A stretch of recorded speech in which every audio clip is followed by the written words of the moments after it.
Okay, folks. Our next speakers are Ashley Arico and Katherine Davis, respectively from the Art Institute of Chicago and the University of University of Michigan at Ann Arbor, talking about late and Ptolemaic relief plaques displaying the artistic process square by square. Thank you, Aidan, and thank you, Isabel and Esther, for organizing such a wonderful CPUG conference in Madrid this year. So sculptor's model, trial piece, votive plaque, all these terms and more have been applied to a group of objects produced during the late and Ptolemaic periods. Attested in both 2- and 3-dimensional forms, these ancient quote-unquote models are useful tools for the modern curator, providing a node from which we can engage museum visitors in learning about several aspects of ancient Egyptian art, history, and culture. Katherine and I recently launched a research project focused on the production, use, and acquisition histories of a subset of this category, the 2-dimensional relief plaque. Today, we will take a look at these plaques through the lens of public display. I will start by offering a brief introduction to the corpus. Then Katherine will focus on one specific aspect of these plaques that lends itself to conversations about the artistic process in ancient Egypt, the use of the squared grid and related demotic notations. And finally, using the Art Institute of Chicago's collection as a case study, I will review past approaches to displaying these complex objects, including their presentation in a new 2022 permanent gallery, which incorporates digital elements to broaden visitors' understandings. This class of object will likely need no introduction to all of you, because most of you have at least one, if not dozens, of these objects in your collection. Essentially, they are thin rectangular limestone slabs carved with figural relief decoration on one or both sides. They exhibit a range of subject matter, from images of kings and queens to animals, hieroglyphic signs, and even focused studies of the human body. To date, most studies of the broader corpus of late sculptors' models have focused on single museum collections. You see a selection of publications here, including Nadja Tunumum's important work on the Egyptian Museum's collection, upon which we hope to build. While a review of the literature is outside the scope of this talk, in summary, the interpretations of the plaques fall into 2 categories. They are sculptors' models and trial pieces, or they are gifts dedicated in temples, that is to say, votive offerings. In practice, this is probably not a true dichotomy. Models can, of course, also be gifts. Today, this either-or, both-and interpretation of the objects is reflected in many museum labels, including those in my museum gallery. As is true of most objects, within a museum environment, these plaques lend themselves to many different narratives, something that I will return to later. Perhaps most frequently, they are used to explain the artistic process in ancient Egypt. Several features of objects within the group lend themselves to such discussion. For example, one subset of the group presents paired images of the same subject, in which one example is complete and the other in a perpetually unfinished state. Such examples gave rise to the interpretation of these objects as sculptors' models used in the instruction of apprentices, or perhaps to document a master's virtuosic skill. Another related feature is the presence of squared grids. Such grids can appear in a number of forms, sometimes in combination. They might be present in a preliminary sketch, as with the drawn quail chick in the upper left corner here, or remains of an incised grid that was presumably carved away as the image was freed from the stone might have been retained along one or more edges. In some examples, traces of the carved grid are even still visible on the highest part of the relief, such as on the hind parts of this lion and bull. Or an inked grid might be laid across the finished carving.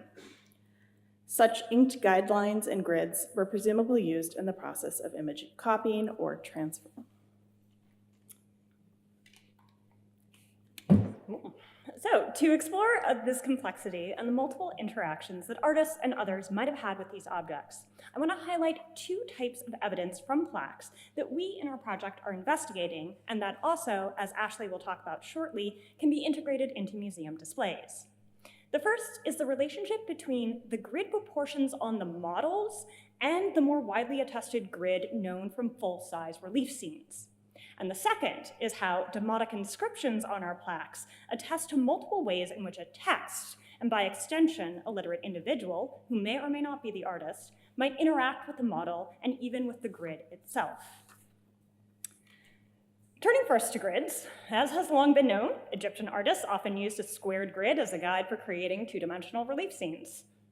Adapting from earlier systems by the 25th dynasty, the late standardized grid adhered to proportions in which the human figure occupied 21 squares from sole to upper eyelid, as you can see in this relief of Ptolemy I.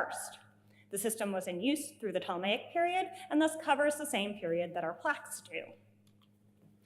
Earlier research, including Nadia Tamoum's work, has shown that the plaques with grids that illustrate human body parts, such as the head at left or full figures, such as the fragmentary example at right, use the proportions of the 21 square grid.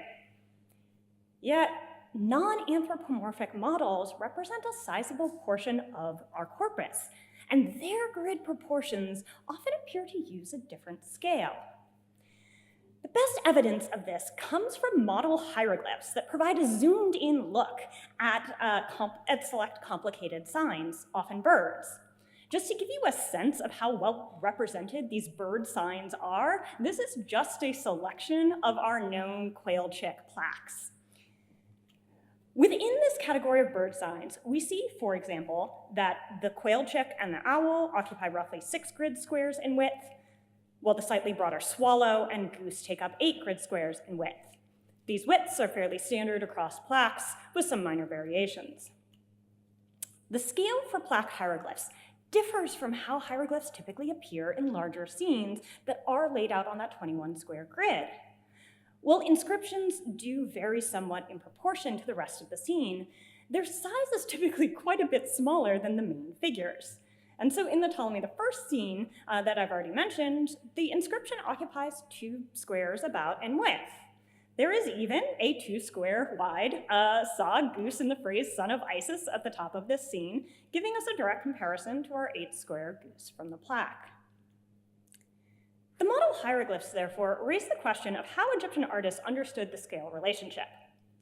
On the one hand, artists had no particularly strict conventions on the proportions of inscriptions, and likely needed no particular guidelines to sculpt readable and well laid out hieroglyphs. The models thus might have represented their own system that allowed the sculptor to demonstrate his command of artistic complexity at a level of detail hardly necessary to the signs that make up a regular temple wall. But on the other hand, whether it was ever explicit or merely implicit, the artist was surely aware of the scale difference, and such a difference perhaps played a role, at least in the conception of artistic practice. I want you to keep in mind this issue of scale, as there is potentially more evidence for this from inscriptions.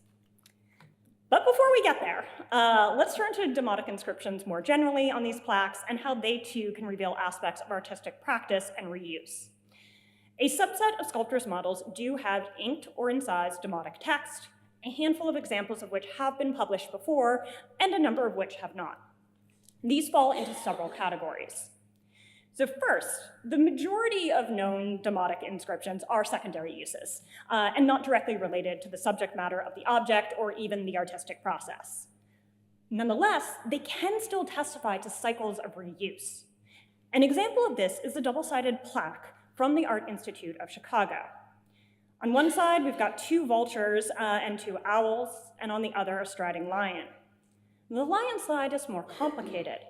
Over top the carving of the lion, a grid has been drawn in black ink. And then over top that, a demotic text, a name list, which is unpublished but is currently being worked on by Francois Godard, is written adjacent to the lion's hindquarters, but oriented in the opposite direction as the lion itself.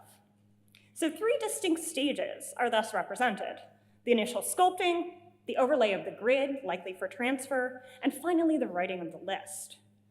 Ashley's going to talk about this piece again and how its reuse complicates display in a museum context.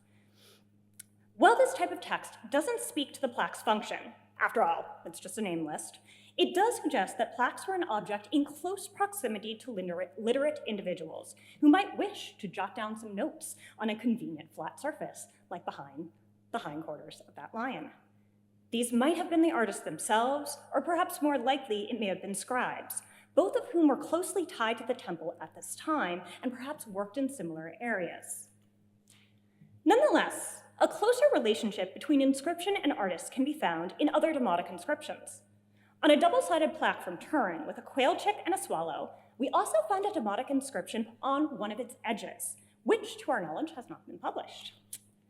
The incised Demotic is a name, Padi Pawer za Bianc, so Padi Pawer, son of Bianc. Given that this name is carefully incised and avoids impinging on decorated surfaces, in contrast, say, to that name list on the lion, we suggest the name is either that of the sculptor or perhaps even a donor, who may or may not also have been the artist himself. The occurrence of the name thus complicates how we might otherwise interpret this object. The grid traces deliberately left on the ground line of each bird, clearly visible on the swallow, there we go, might suggest workmanship-like qualities and practical uses for this object. Yet, if the name is that of the artist or donor, this suggests that the object had a level of value and significance, at least to the named person, beyond simply a mundane activity in the artistic process. And a rare handful of Demotic texts point to an even closer relationship of the text with the model itself. The current best-known example of this comes from three-dimensional models of column capitals.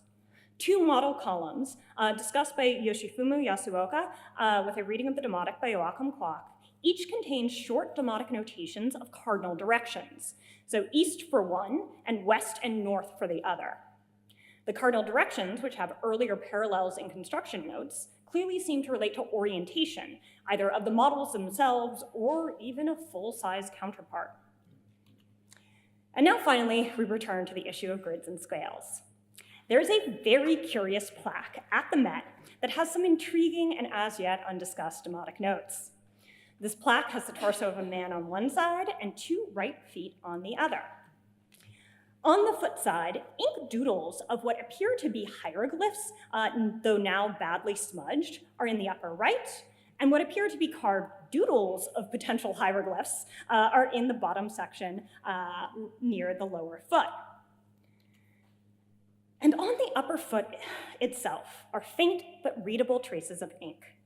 Regularly spaced Demotic numbers run down the back of the foot, with a very faint, and I know it's hard to see, trace of a single vertical guideline adjacent to those numbers that runs through the ankle. Other numbers at the top of the foot, two places there, and at the bottom. These numbers are intriguing, but quite frustrating. I do not have a simple solution that neatly explains exactly what is going on here. But it is clear that these numbers are not some secondary inscription.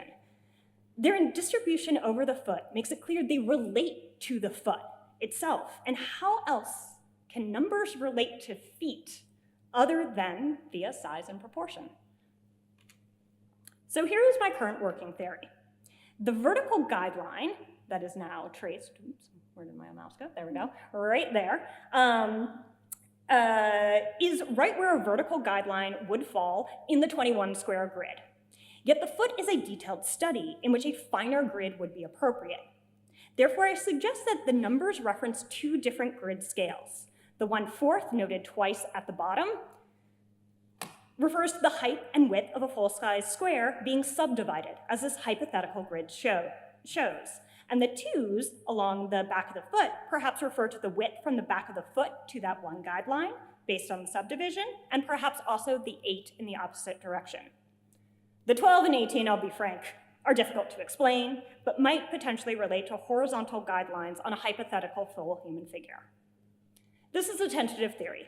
We're actively searching for comparable pieces, either two-dimensional feet or instances of numbers on models. We hope that additional evidence will help clarify the intriguing possibilities of this Met plaque. So now, as a display case study, let's turn specifically to the Art Institute of Chicago's collection.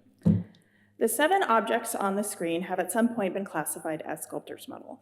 And I will pause here to note that many of these will be treated more fully by Emily Teeter in the forthcoming catalog that I mentioned last night.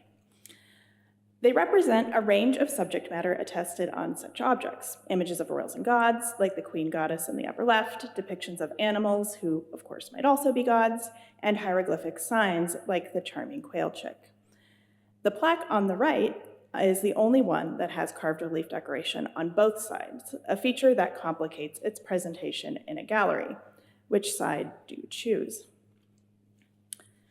Here you see the earliest known display of these objects at the Art Institute, where they are arranged around a central label that reads "Sculptors' Models Used for Instruction of Young Artists," or as patterns of hieroglyphic letters. This is probably in the 1920s.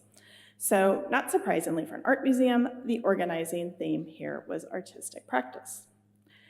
They've also been used to illustrate the history of this collection, as in the 1986 exhibition, The Classical Collection Early Accessions, seen here.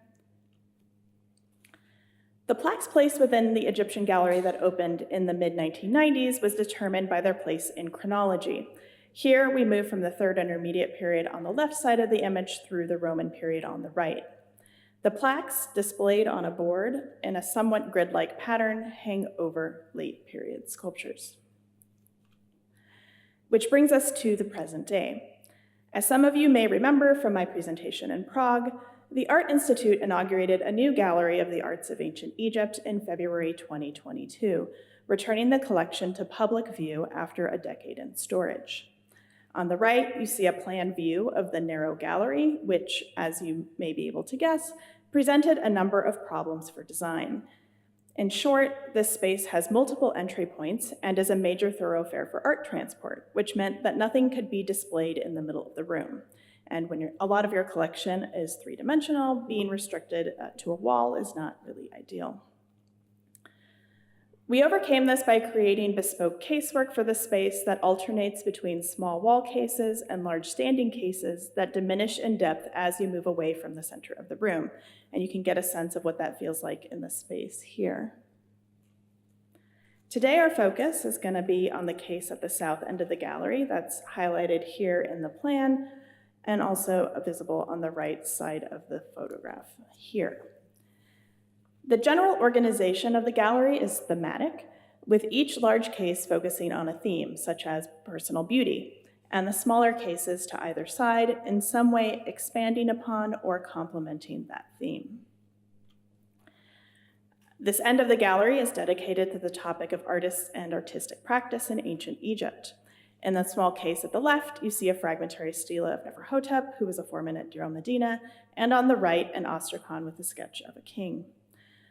The plaques themselves are the focus of the center case, where they are arranged asymmetrically to give a contemporary feeling to the gallery that is overall designed to be fairly symmetrical. As several of you have already acknowledged this week, communicating information about objects to visitors through labels is often complicated by word count guidelines. At the Art Institute, for example, chat labels are limited to 70 to 100 words. And in addition, only about 10% of objects in any given gallery should get a chat label, although it is sometimes possible to push back on that a little bit, which we've done here. One way to expand the amount of information that we can share with our visitors is through digital labels. Again, this is not a new concept. At the Art Institute, we call our digital labels interactive features. They are presented in gallery on iPads mounted on custom designed stands, and you can see, oops, no, that was right, the interactive feature for the plaques to the right side of the large case in these photos. We produced 4 interactive features for the New Egyptian Gallery. They enable us to do a deeper dive on complex objects that have many details that might not be readily identifiable or understandable to viewers, to share recent findings from our conservation and science team, to discuss mummification, and to explore collection history. To give you a sense of the content, this is Studies in Stone, which is the interactive feature for the double-sided relief plaque that we have been discussing throughout this talk. This format allows us to share additional images, including additional views of objects, to zoom in on images, and to pinpoint details with additional labeling that help visitors better understand what's going on. These digital features are a team effort. The original content is written by the curator, but then it is reviewed by our interpretation team and then by an editor on our publishing team for clarity and museum tone. And then finally, our experienced design team designs the feature, which is more or less a fancy version of a PowerPoint-like slideshow. The Art Institute's interactive features are available both in gallery and online. So I put up the QR codes that'll hopefully work here. And analytics show that visitor engagement with the interactive features, both in person and virtual, has been more pronounced for some topics than others, which is not really that surprising. For example, within the gallery, the coffin that's right in the center of the gallery has the most views at an average of nearly 17,000 per year, while online, the feature on the mummy is much more popular. Views of the interactive feature focused on sculptors' models is perhaps not surprisingly the lowest across the board because those are objects that are less familiar to visitors, among other reasons, I'm sure.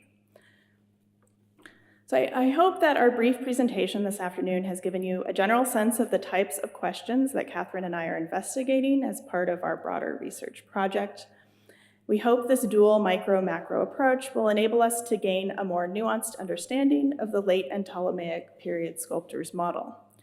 It is our further goal to identify ways to communicate such new knowledge to visitors, whether that be through traditional means like print labels, or leveraging new, or perhaps not so new, technologies, helping museum goers construct a richer picture of first millennium Egypt for themselves.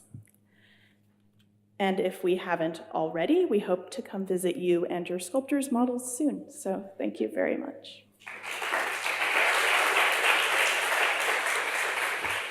Thank you very much.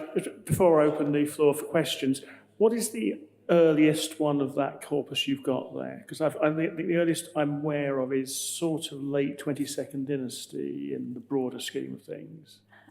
I mean, dating is really hard. So all of ours were, none of them are excavated, and excavated examples are very rare generally.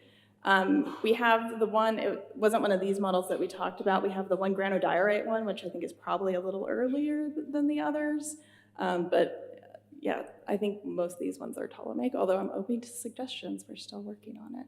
But I don't think, we don't have anything currently in our corpus as early as the 22nd dynasty, I don't think. And I think you also have to, what are we making the dividing line? Because it's not that we don't have, obviously, what we call sculptors' models in the New Kingdom, but they look very different.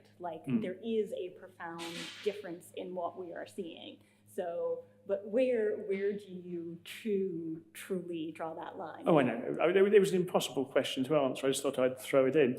Okay, anybody with possibly a more answerable question? Yes, Mumdo. We got hang on, let's wait for a... Oh.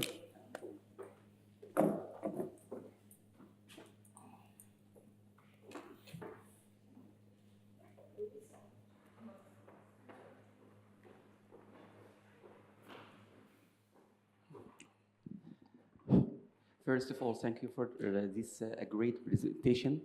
I think you displayed a school of artists or art school. We have many objects like this in Drill Medina about the sculpture, teach the students how to draw the lines and the square grids. It's very beautiful that but I would like to ask, this is a different artist from a different era, different periods. I think we have to display these objects in illustration and drawings behind to show how the artist was talented and skillful to draw and to curve these letters, because this is school from the Old Kingdom, and we have in Drill Medina many plaques like this, and the grade still exists with its ink. And the Emery tomb in Giza, we have scenes about squeezing the grape, and the square grit still exists. So it's a great, beautiful representations, and I hope to create a training program for a student and children and kids and who are interested in art to get a more benefit from this display. Thank you. Thank you. That sounds interesting as a training program.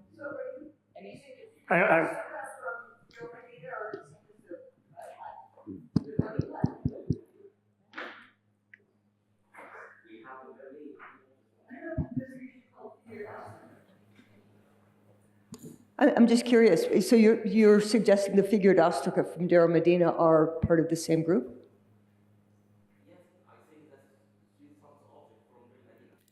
We do have one figured ostraca from the New Kingdom in our collection, and it is displayed next to these plaques, but it's separated because I think, as Emily's alluding to, maybe similar practices in different periods, but I think a different thing is happening in the New Kingdom than is happening in the Ptolemaic period.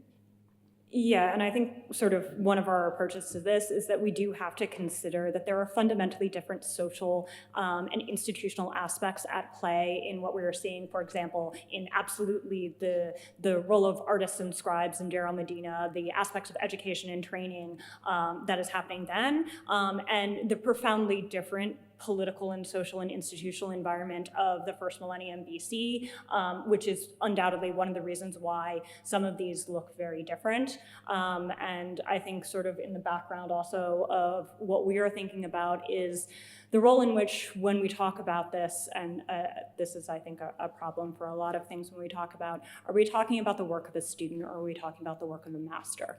And that's always sort of in the background, and we sometimes conflate some of these across different time periods and different things, and we are very cognizant of trying to make sure that we stay on top of that. Okay, any more for any more? Okay, thank you very much indeed.